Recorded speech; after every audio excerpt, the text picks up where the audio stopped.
নমস্কার, আপনারা দেখছেন ঈশান বাংলা প্রাইম টাইম খবর। সঙ্গে রয়েছে আমি চন্দ্রিমা। প্রথমে দেখে নেব প্রাইম টাইম শিরোনাম।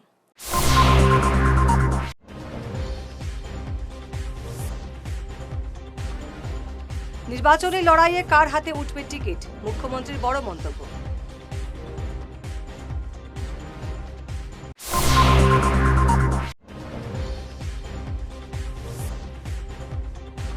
নেহেরুর মূর্তিতে বুলডোজার চালানো নিয়ে উত্তাল পয়লাপুর।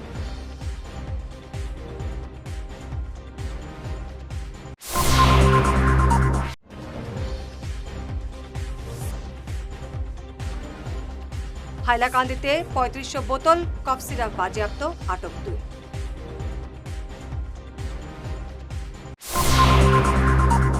এবারে বিস্তারিত প্রাইম টাইম খবর। বিধানসভা নির্বাচনকে কেন্দ্র করে রাজ্য রাজনীতি এখন তুঙ্গে। প্রার্থিত্ব নিয়ে চলতে থাকা চর্চার মধ্যেই মুখ্যমন্ত্রী ডক্টর হিমন্ত বিশ্ব শর্মা দিলেন এক গুরুত্বপূর্ণ ইঙ্গিত। ডক্টর শর্মা জানান, বিজেপির প্রার্থী তালিকা এখনও চূড়ান্ত হয়নি। আগামী ১৫-১৬ তারিখের মধ্যে নামগুলো চূড়ান্ত করা হবে। সদ্য বিজেপিতে যোগ দেওয়া প্রদেশ কংগ্রেসের প্রাক্তন সভাপতি ভূপেন বরাকে নিয়ে মন্তব্য করেন মুখ্যমন্ত্রী এবং বলেন, বিহপুরিয়া এবং রঙ্গা নদীর মধ্যে যে কোনো একটি বিধানসভা আসনে বিজেপি প্রার্থী হবেন ভূপেন বরা। মুখ্যমন্ত্রী আরও বলেন, বিজেপি এখনও প্রার্থী ঠিক করেনি। আগামী ১৫-১৬ তারিখের মধ্যে প্রার্থী চূড়ান্ত হবে। আমি এতিয়ালৈকে প্ৰাৰ্থী ঠিক কৰা নাই, কিন্তু মোৰ মতেদি ১৫-১৬ তাৰিখৰ ভিতৰত প্ৰাৰ্থী চূড়ান্ত হ'ব। দুটাৰ ভিতৰত এটা তেওঁ বিচাৰিব আৰু তেওঁ তাৰ ভিতৰত এটা পাব। তেনেকুৱা কোনো কথা। রাতের অন্ধকারে জওহরলাল নেহেরুর প্রতিকৃতি গুড়িয়ে দেওয়ার ঘটনাকে কেন্দ্র করে তীব্র চাঞ্চল্য ছড়িয়েছে লক্ষ্মীপুর বিধানসভা কেন্দ্রে। পয়লাপুল তেমাথায় স্থাপিত এই বিশাল প্রতিকৃতিটি ইচ্ছাকৃতভাবে এক্সকেভেটর দিয়ে ভেঙে ফেলা হয়েছে বলে অভিযোগ তুলেছে কংগ্রেস। এই ন্যাক্কারজনক ঘটনার প্রতিবাদে ইতিমধ্যে লক্ষ্মীপুর থানায় একটি এজাহার দায়ের করেছে কংগ্রেস নেতৃত্ব। তাদের স্পষ্ট বক্তব্য, আগামী ৪৮ ঘন্টার মধ্যে পুলিশ যদি দোষীদের চিহ্নিত করে গ্রেফতার না করে গোটা অঞ্চল জুড়ে বৃহত্তর গণ আন্দোলন গড়ে তোলা হবে। খুব সকালবেলা ঘুরে লাল বাহাদুর সিং, আমাদের লাল সিং ও আমাকে খবর দেয় বলাপুরের স্ট্যাচুটি পড়ে আছে। তা আমি শোনার সঙ্গে সঙ্গে এসে দেখে এইটা ওইদিকে দক্ষিণ দিক থেকে উত্তর দিকে মাথাটা পড়ে আছে এবং বডির উপরে আমি একটা স্পটও পাই।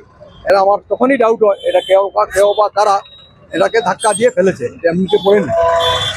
এইটা দুষ্কৃতিকারীরা যেই হোক বা যারাই হোক, এটা ইচ্ছাকৃতভাবে সেটাকে ফেলা হয়েছে, সেটা পরিষ্কার প্রমাণিত হয়েছে। এর মধ্যে আমরা সিসিটিভি ও ক্যামেরাও দেখেছি, সেখানে পরিষ্কার জানা গেছে যে জেসিবিকে প্লেস করে এখানে দক্ষিণ দিকে প্লেস করে দক্ষিণ দিক থেকে পুশ করে ধাক্কা দিয়ে উত্তর দিকে ফেলা হয়েছে। এটা সিসিটিভি ক্যামেরাতেও আসছে, পরিষ্কার আসছে জেসিবি।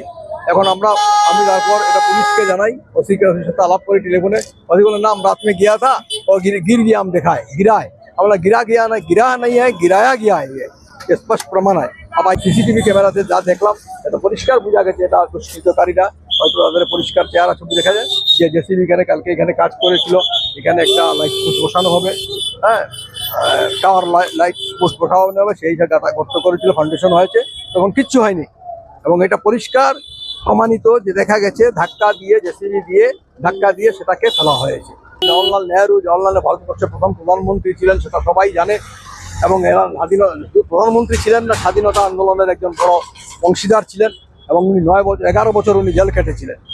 সেই নেহেরুর স্ট্যাচুকে এইভাবে ফেলে দেওয়া, সেটা আমার অত্যন্ত গর্হিত কাজ বলে মনে করি। যারা করেছে এটা সমাজদ্রোহী, রাষ্ট্রদ্রোহী, এটা করে। জওহরলাল নেহেরু কে ছিলেন এটা আমাদের প্রত্যেকেরই জানা।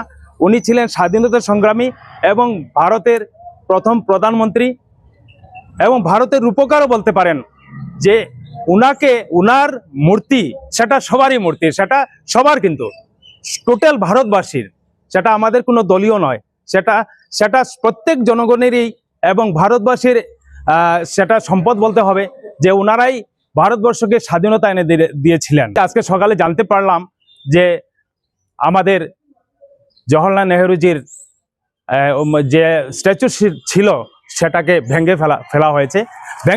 এর জন্যই আমরা যে দেখেছি যে সিসিটিভি মধ্যে দেখা গেছে আস্তে আস্তে গিয়ে জেসিবি লাগিয়ে সেটাকে ফেলে দেওয়া হয়। মিজোরাম সীমান্তে পাচারের আগেই পুলিশের জালে ধরা পড়ল বিশাল মাদক চালান। রামনগর পুলিশ ফাঁড়ির নাকা চেকিংয়ের সময় একটি ট্রাক থেকে উদ্ধার করা হয়েছে প্রায় ৩৫০০ বোতল নিষিদ্ধ কফ সিরাপ। হাইলাকান্দি থেকে মিজোরাম পাচারের পথে এই কফ সিরাপগুলো বাজেয়াপ্ত করা হয়েছে। বৈধ সামগ্রীর আড়ালে কার্টুনে লুকিয়ে নেওয়া হচ্ছিল সিরাপগুলো। হাতে নাতে আটক করা হয়েছে লরির চালক এবং সহচালককে।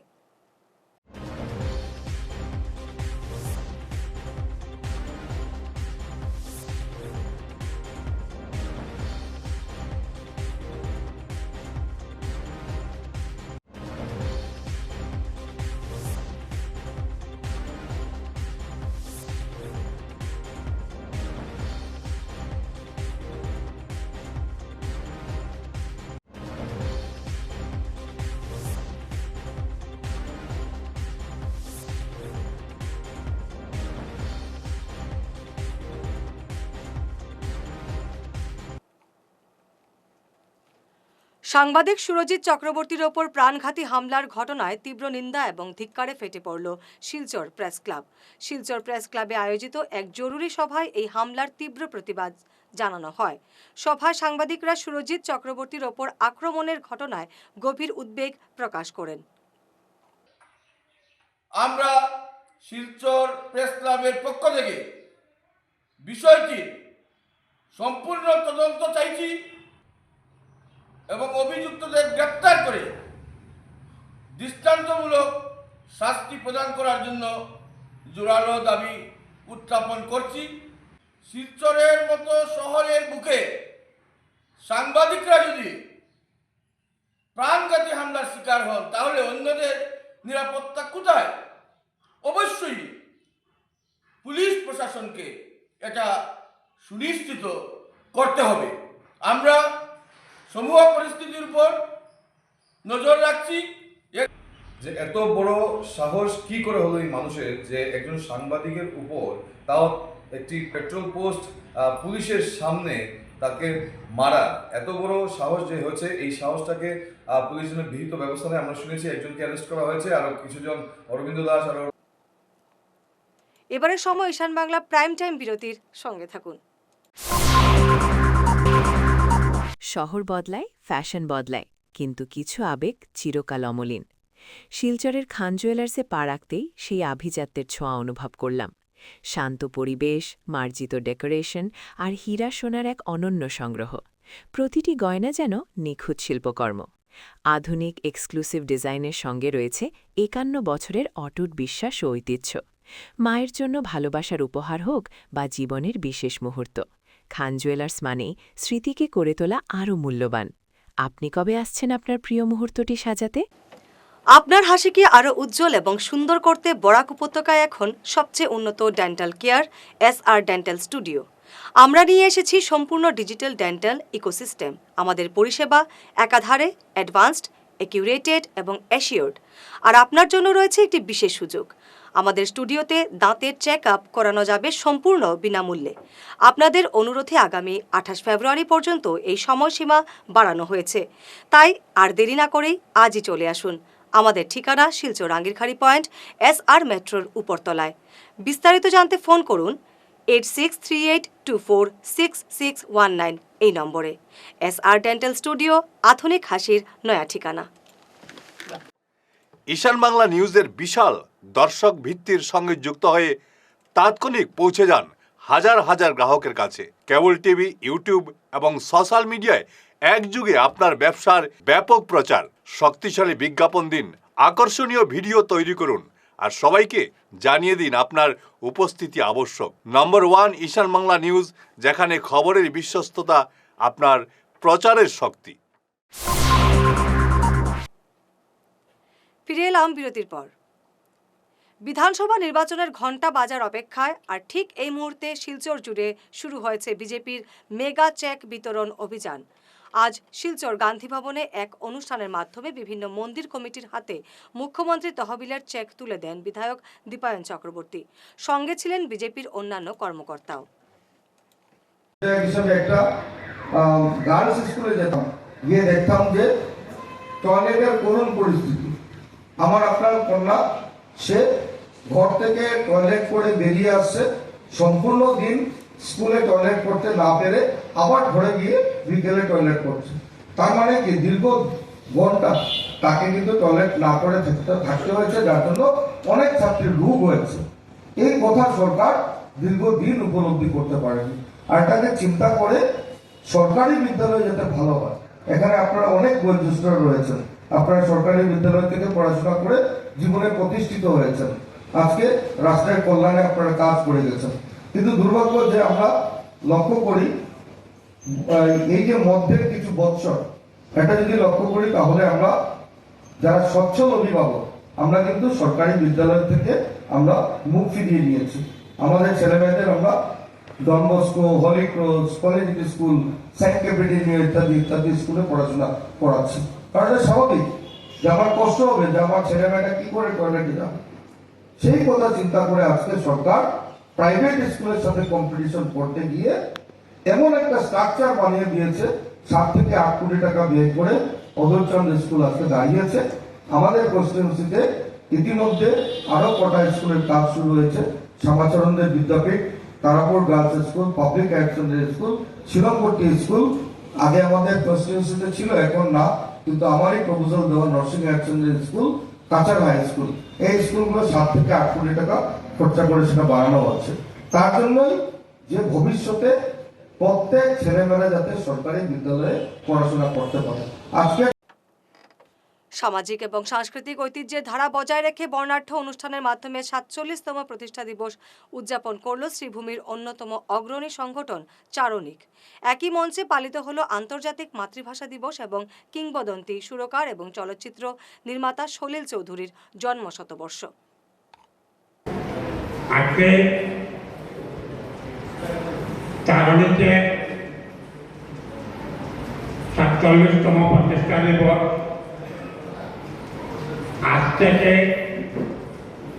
47 বছর পূর্বে 1980 সনে এই শহরের নীলমণি রোডে কতিপয় সংস্কৃতি মনস্ক যুবক যুবতী শুভ উদ্যোগে চারণিক নামক সংস্থাটি জন্মলাভ করে।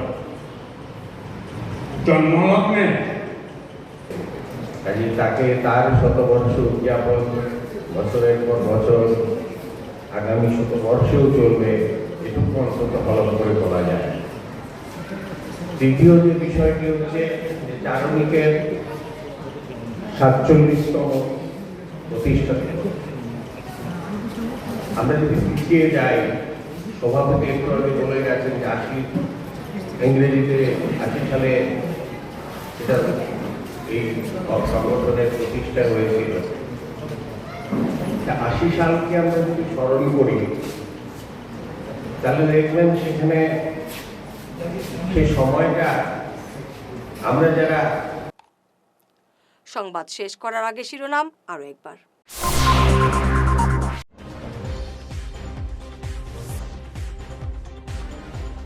নির্বাচনী লড়াইয়ে কার হাতে উঠবে টিকিট, মুখ্যমন্ত্রীর বড় মন্তব্য।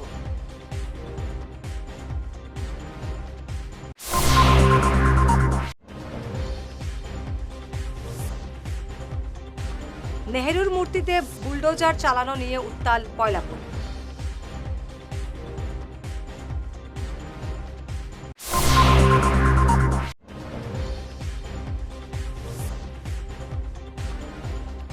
হাইলাকান্দিতে 3500 বোতল কফ সিরাপ বাজেয়াপ্ত, আটক 2।